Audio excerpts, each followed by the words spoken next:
¿Qué es el delito? Ahí es donde ponemos el sistema de filtros inteligente. Ya vimos cómo hay que construir el dique, las reglas de construcción. Ahora vamos a construirlo y a poner el sistema de filtros inteligente para que no pase la mayor irracionalidad del ejercicio del poder punitivo. Estamos frente a un hecho, acontecimiento. Queremos saber si ese hecho que tenemos adelante es un delito o no es un delito. Bien, la teoría del delito responde a la pregunta ¿qué es el delito? No por especulación, no por curiosidad, sino que responde, bueno, justamente para que frente al hecho tengamos un orden de interrogantes y de sucesivas respuestas para determinar si eso que tenemos adelante es o no es un delito. Lo primero, delito debe ser una conducta humana, ¿no? No hay otra. No hay otra cosa que pueda ser delito sino una conducta humana. De modo que el sustantivo del concepto de delito es conducta. Un sustantivo al que agregamos, ya vamos a ver por qué, 3 adjetivos: típica, antijurídica y culpable. ¿Por qué decimos, primero, estamos ante una conducta, tenemos el sustantivo? Bien, fenómeno. Este es lo primero que nos preguntamos. Después vamos a preguntar, no cualquier conducta es delito, sino que son algunas conductas que resultan conflictivas. Si no hay un conflicto, si la conducta no genera un conflicto, no puede haber un delito. Porque no hay nada lesionado. Entonces, el primero que tenemos es un pragma conflictivo. La conducta tiene que abarcar un pragma conflictivo, un supuesto de hecho. Un supuesto de hecho que puede ser legal, que puede ser fáctico. Es decir, el supuesto de hecho fáctico es el que tenemos adelante. El legal es donde la ley me dice ese pragma conflictivo es delito. Bien, ¿dónde me dice esto la ley? En la parte especial del Código Penal, en leyes penales especiales, en lo que se llaman tipos penales. Tipos penales. Es decir, el que mate a otro, el que se apodere de una cosa mueble total o parcialmente ajena, esos son los tipos penales.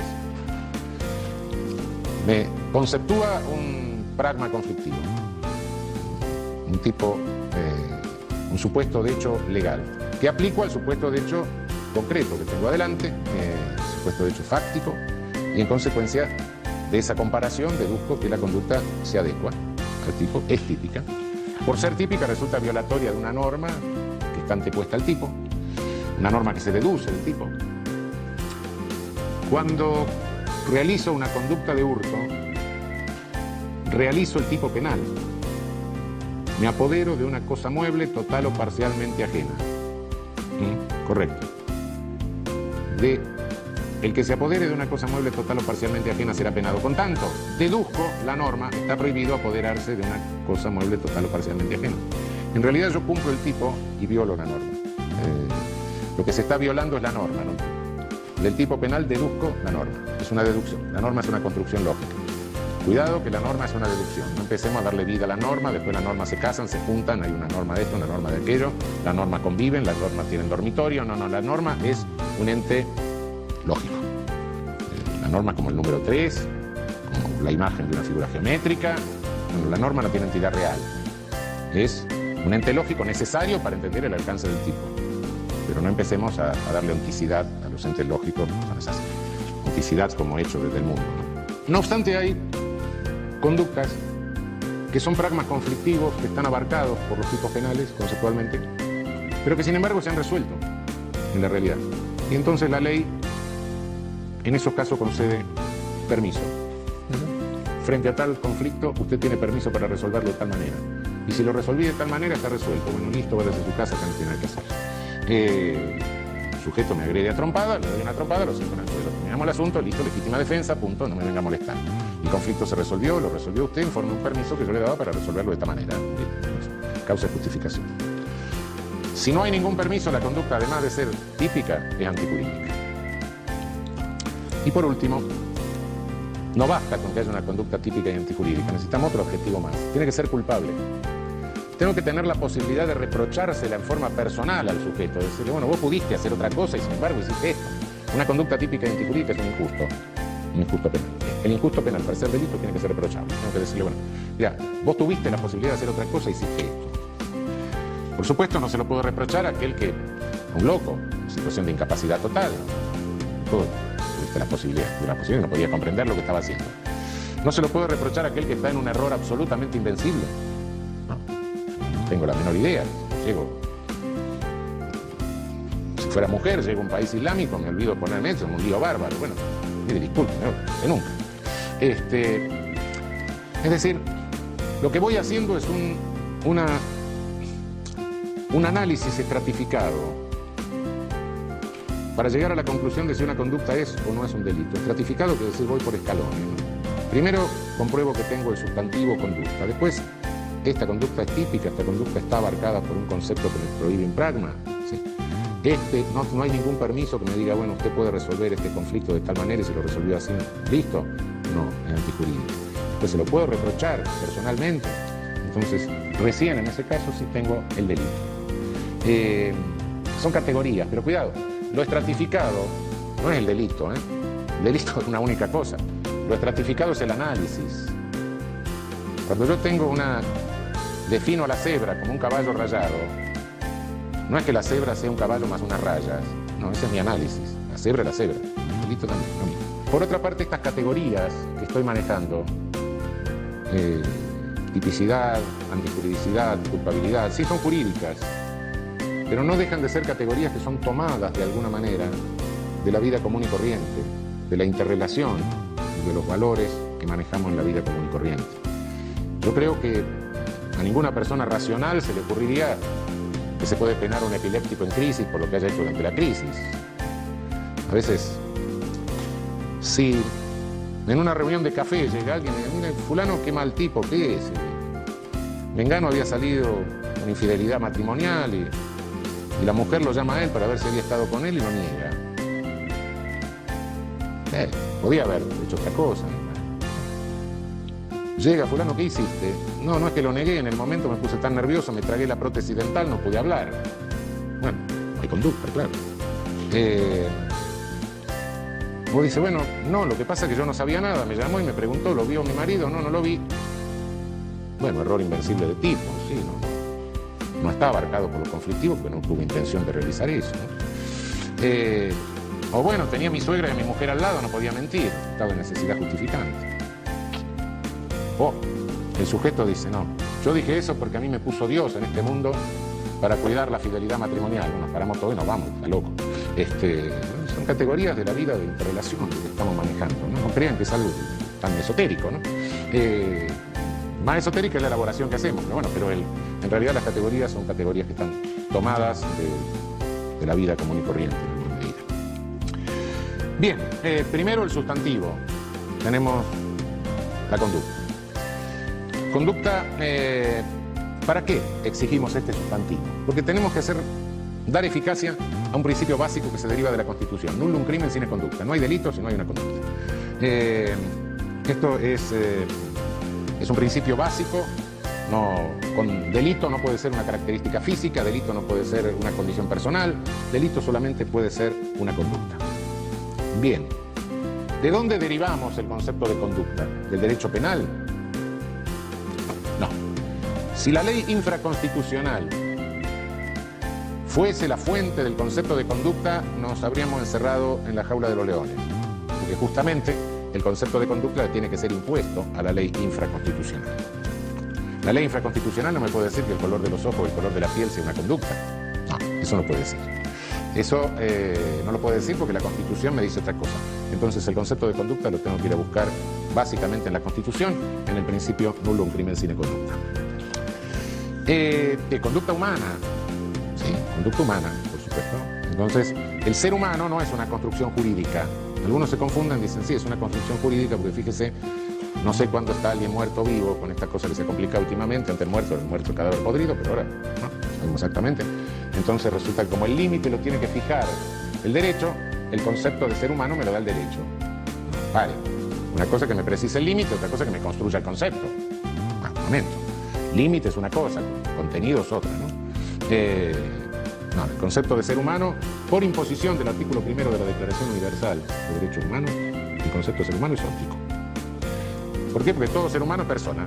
El concepto de ser humano no me lo define la ley como se le da la gana. Viene de la realidad. Un ser humano, punto. Puede haber una precisión jurídica, una limitación jurídica, pero el concepto es de carácter óptico. ¿Cómo elaboramos el concepto de conducta? Hay un concepto óntico de conducta, de ser humano sí lo tenemos, ahora de conducta humana. No hay. No hay porque la conducta humana es un límite de complejidad. Lo más complejo que conocemos es la conducta del ser humano. No hay ningún concepto de conducta que sea válido para todas las ciencias, universalmente válido, no. Cada ciencia procura de los datos ónticos de la conducta lo que le interesa para su conocimiento. La sociología busca fundamentalmente la cosa interactiva, la psicología depende de la escuela, un conductista va a buscar conducta manifiesta, un psicólogo profundo va a buscar las motivaciones inconscientes. Cada uno del dato toma los datos que hacen o que interesan a la construcción del concepto conforme al área óntica que está trabajando, de que se ocupa la ciencia en particular, selecciona los conceptos, elabora su propio concepto de conducta válido para su ámbito de disciplina. Pero no hay un concepto universal de conducta, ni puede haber un concepto óntico de conducta, alguien que explique toda la conducta humana, eso no existe. El derecho penal tiene el mismo derecho que cualquier otra disciplina para seleccionar del dato óntico de la conducta aquello que considera necesario para elaborar su concepto de conducta, teniendo en cuenta que la finalidad que persigue al elaborar el concepto de conducta es hacer realidad el principio constitucional: no hay crimen sin conducta, nullum crimen sin conducta. En tal sentido, le basta tomar de la realidad dos datos fundamentales, que son la voluntad y la exteriorización de la voluntad. Estos dos elementos son necesarios y suficientes para dar vigencia al nullum crimen sine conducta constitucional. Y excluir los hechos con participación de humanos sin voluntad, por un lado, que quedan como puros hechos humanos, excluir el pensamiento, excluir el sentimiento, excluir la disposición interna, excluir el deseo no expresado. En el momento de determinar si hay o no una conducta, no me interesa, y esto lleva a bastantes confusiones, como van a ver ustedes cuando se metan en la discusión doctrinaria, no me interesan otros datos de la mundaneidad de la conducta. Entonces, la conducta se da siempre en un magma fenoménico, ¿no? Uno está en determinado lugar en el espacio, tiempo, se viste de determinada manera, hay luz o no hay luz, en fin, infinidad. La conducta nunca se da en un vacío absoluto, sino que se da en un mundo lleno. Entonces muchos se preguntan, bueno, pero el resultado es algo que en el delito lo tenemos que ver junto con la conducta, porque toda conducta que sea delito necesita un resultado. La conducta tiene miles de resultados. Miles. Antes de tener el tipo, yo no sé qué es lo que le interesa al derecho penal. Claro que todo forma parte de la conducta, por eso la conducta es sustantivo y lo demás son adjetivos. Pero para determinar que hay conducta no necesito tener en cuenta el resultado, porque no sé cuál de los miles de resultados que tiene una conducta que son absolutamente imprevisibles. No, eso no. Hay un magma mundano. Eso hasta que no tenga el tipo que me diga, no, mira, a mí me interesa para saber si hay un pragma conflictivo, a qué hora fue, de qué modo, por qué medio, cuál era el vínculo con el otro. Bueno, eso le interesa, eso lo puedo saber recién cuando llego al requisito a establecer el adjetivo de tipicidad. Antes, no lo sé. Los datos reales estos datos no son relevantes para el concepto mismo de conducta elaborado para materializar el nullum crimen sine conducta. Eso está claro. Ausencia de conducta hay cuando tenemos lo no exteriorizado. Lo no exteriorizado pueden ser disposiciones internas del ánimo, pensamiento. Hay un principio romano tradicional, cogitationes poenam nemo patitur. El pensamiento nos puede inquirir. Las manifestaciones son las manifestaciones de deseos internos. Sí, claro que pueden ser punibles. Manifestaciones sí, pero el deseo, la disposición interna, el pensamiento no. El pensamiento y lo interno lo podemos o bien saber por manifestación o bien inferirlo. Lo que está prohibido es inferirlo. Manifestación, claro. Yo puedo odiar a un sujeto. Está prohibido que me condenen por inferir que odio al sujeto. Pero si manifiesto mi odio al sujeto rompiéndole la cabeza, no, pues se manifiesto, claro. Eso es otra cosa. Lo que no se puede hacer es inferir disposiciones internas, pensamiento, etc. No hay conducta cuando se trata de puros hechos humanos, es decir, de intervención de un ser humano sin voluntad. La intervención de un ser humano sin voluntad puede darse en dos hipótesis. Una, que no tenga capacidad humana de voluntad. El sujeto momentáneamente o permanentemente no tenga capacidad humana de voluntad. No tiene capacidad humana de voluntad un oligofrénico profundo, por ejemplo. No tiene.